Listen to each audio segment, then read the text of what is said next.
Pero bueno, nosotros estamos también pensando en darle, digamos, de alguna manera un salto, no sé si decir un salto de calidad, pero sí un siguiente paso de lo que venimos haciendo, y ese siguiente paso es la posibilidad, que lo estamos pensando, lo estamos discutiendo con los compañeros de FACTA, vamos a ver con otros compañeros también, de pensar en la formación de algo que podríamos llamar como un instituto de autogestión, algo que se dedique ya mucho más orgánicamente con las organizaciones de los trabajadores a pensar los problemas, a buscar pensar en los problemas específicos, tanto de la gestión como también los problemas que tienen que ver con lo jurídico, con lo tecnológico, etcétera, desarrollar un trabajo mucho más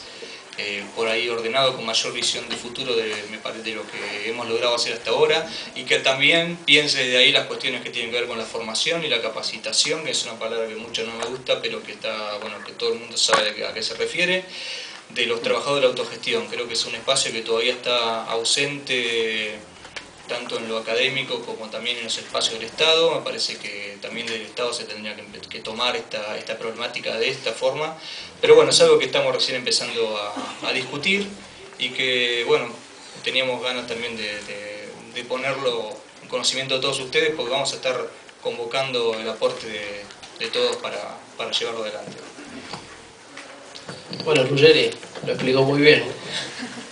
Bueno, es exactamente como dijo Andrés, sí, se nos ocurrió entre tantas otras cosas que se nos ocurren a diario, la posibilidad de armar esto que Andrés planteó muy bien. Instituto, centro de estudios, bueno, el tiempo irá dándonos la forma ideal de constituirlo y bueno, y con qué actores empezar a llenarlo de contenido. Todo esto en la idea de que nosotros podamos seguir afianzando lo que hacemos, ¿no? Calculo que esto tiene que ver con el pensar esta nueva etapa. Luego de 10 años de autogestión, con la infinidad de problemas que hemos tenido, muy probablemente estemos en otra etapa y debemos ser nosotros mismos aquellos que se interesen por afianzar esto aún más, sobre todo para hacer más fácil el trabajo de los compañeros que todavía ni siquiera tienen en la cabeza que pueden tener su propia fábrica autogestionada, ¿no? Aquellos compañeros que no están acá, ni siquiera como los nuevos compañeros, sino aquellos trabajadores que en algún momento tienen que naturalizar la idea de que ante la menor oportunidad de descubrir aquello que todos hemos descubierto en estos años por parte de los patrones, la salida automática tiene que ser la autogestión. Y estudiar, informarnos, capacitarnos, formarnos y ayudarnos entre nosotros mismos a partir del aporte de los compañeros nos parece la mejor salida. Así que será instituto, centro de formación, bueno, veremos. La idea era tirar un poco la idea que teníamos y bueno, invitarlos a todos a participar. Así que bueno, paneles, ¿no? Gracias.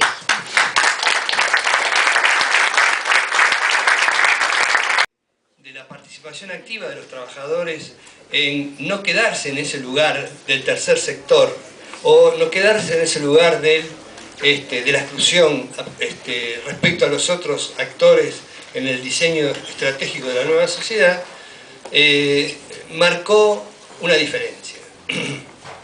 Porque podíamos pelear por los planes sociales, podíamos pelear por los distintos planes sociales que se sucedieron como políticas focalizadas, ¿no es cierto?, del neoliberalismo hacia los sectores populares, pero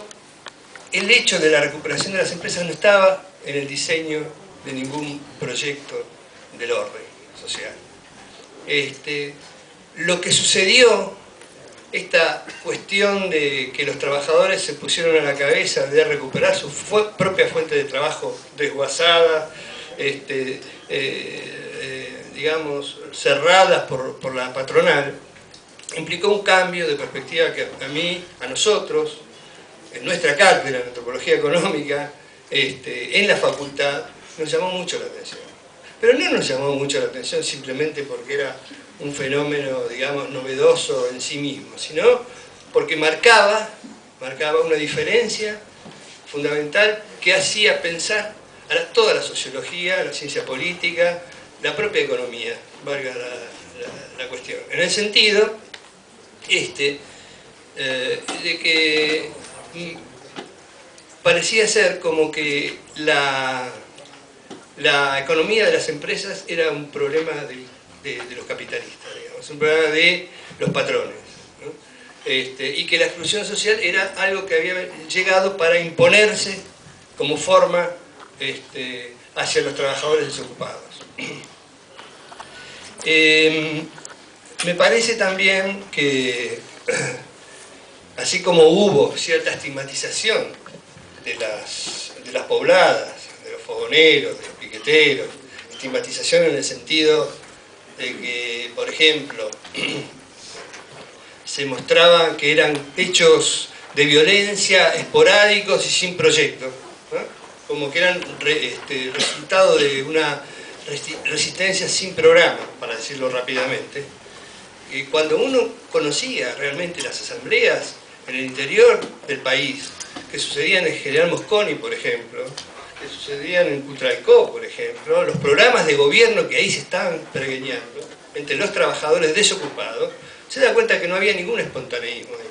que había toda una experiencia acumulada de trabajo, que los ex trabajadores, por ejemplo, hoy se nombró de YPF, sabían muy bien a dónde querían ir y no se conformaban con ni un plan trabajar, ni con una dádiva que podían arrancarles esporádicamente al gobierno en su momento. Había mucho más que era la experiencia acumulada de esos trabajadores en cuanto a qué querían de su condición de vida y de su proyecto de país. Cualquiera que estudie un poquito más en profundidad la cuestión, el programa que largaron los compañeros trabajadores de MTD en General Mosconi era muy claro al respecto. Volver a expropiar a YPF,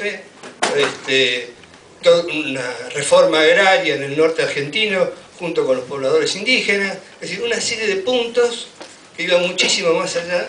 que ser sujetos pasivos, recepcionadores de un plan de gobierno. Entonces a mí me parece, y no voy a continuar demasiado con esto, que la experiencia de los trabajadores tiene en la recuperación de empresas, tiene dos aristas interesantísimas. Por un lado, aquellos que dicen que fue una experiencia que se restringe al momento, a la coyuntura de la crisis capitalista que se vivió en esa época, se equivocan, porque tampoco la respuesta en ese momento fue simplemente una respuesta a la coyuntura. Hay una cuestión fundamental acá para tener en cuenta, que es que cualquiera de los trabajadores que nos acompañan hoy sabe que un patrón al que le toma la fábrica es una experiencia colectiva, no es el problema de esa propia empresa. Cualquier otra situación patronal para dejar nuevamente la empresa como se la dejó, lo va a pensar 3 veces más después de toda esta experiencia. Y el pensar esa cuestión 3 veces más significa un avance en la lucha de clases en nuestro país. Quieranlo o no algunos sectores que dicen que estos son meras coyunturas. Yo creo que si fuesen meras coyunturas, no estaríamos acá hoy pensando que con los avances que se logró en el movimiento social, con la conectividad que empezó con los trabajadores, entre ese modelo de sociedad civil o economía social, junto con un Estado en transición, porque estamos en eso, en un Estado en transición, el Estado, compañero, me parece a mí que es un tema para discutir, el Estado como el mercado no son cosas, ni son sujetos, son producto de las contradicciones de la propia sociedad. El Estado hoy no es el mismo Estado que hace 11 años, sino porque las políticas de gobierno sean distintas, sino porque la conectividad que hubo entre los movimientos sociales y la forma de la política y la revisión del rol del Estado son parte de este proceso transicional que estamos viviendo todos, y donde la conexión entre el Estado,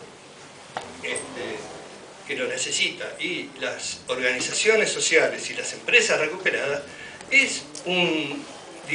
tiene una dinámica y una dialéctica, para decirlo de alguna manera, que es transformadora y que es experimentadora de nuevas situaciones para los sectores populares. Así que, eso por un lado, decía, ¿no? Y por el otro lado, porque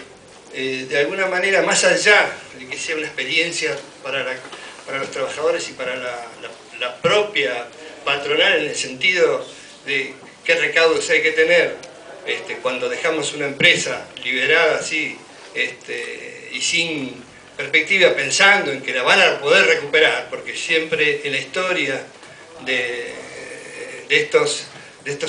modelos personales o patronales donde se cierra la empresa, siempre hay una perspectiva de que en algún momento se va a recuperar ese capital en otra coyuntura, ¿no? La persistencia de los trabajadores muestra que esto, en este caso, no es así. Y decía, la otra perspectiva es que la recuperación del tema de las cooperativas, ¿no? Que es la otra experiencia. Es como que el movimiento cooperativista en Argentina había caído en una meseta donde el cooperativismo no se diferenciaba en cuanto a organización social, ¿no? de cualquier modo, digamos, empresarial de organizar alguna actividad. La forma de la cooperativa que está ligada a las empresas recuperadas por sus trabajadores después de esta crisis, creo que tiene otra dimensión. En primer lugar son cooperativas de trabajo, pero aparte de ser cooperativas de trabajo, son cooperativas que vienen de una experiencia social, comunitaria, con el barrio, que hace pensar a la empresa desde otro lugar, a innovarla desde otro lugar. Esas fueron las experiencias muy claras que tuvimos con INPA, con Chilaver, bueno, no voy a poner a nombrarme a todas, donde también nos dimos cuenta todos que la empresa no es una empresa. La empresa es una red de relaciones y donde la asociación entre esos grupos que seguimos llamando empresas, pero que están recuperadas, es lo que va marcando un camino, una distancia. La red gráfica hoy en día, que es un hallazgo de los compañeros trabajadores gráficos, la red metalúrgica que acaba de crearse, hay una red que está formándose ahora con empresas, parece, de turismo y cosas por el estilo, creo que marcan un camino muy interesante de organización social y que nuevamente vuelve a romper con esta idea de que el destino de los trabajadores en un capitalismo restringido como es el modelo neoliberal es la desocupación o pelear por trabajo y nada más que por eso. Gracias, compañero, gracias por esto.